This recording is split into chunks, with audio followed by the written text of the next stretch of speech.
Skandal yang paling gelap untuk selebriti Hollywood ni. Macam mana satu pasangan Hollywood yang dianggap couple yang paling power boleh jadi bahan ketawa dan simpati satu dunia dalam masa kurang setahun? Ni bukan cerita gosip kosong tau. Ni kisah seorang lelaki yang pernah dianggap suami misali dan seorang isteri yang bongkar segalanya depan kamera, dan dunia cuma mampu tengok sambil tenganga. Siapa diorang ni sebenarnya? Will Smith, dia merupakan seorang pelakon, rapper, ikon dari Fresh Prince of Bel-Air. Dia bangkit jadi hero aksi dalam Independence Day, lepas tu dekat dalam Men in Black and Bad Boys. Tapi dia bukan sekadar lakonan. Will terkenal dengan karisma, lawak, sempoi dan aura yang positif. Bagi pandangan mata ramai orang, dia ni macam perfect 10. Jada Pinkett Smith ni orangnya kecil, molek tapi lantang.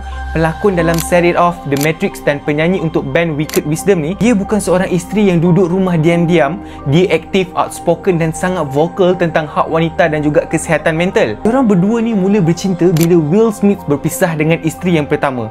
Diorang berkahwin pada tahun 1997 dan ada 2 orang anak, iaitu Jaden dan juga Willow. Dari pandangan orang luar, family ni nampak macam keluarga yang ideal, liberal, kreatif dan rapat.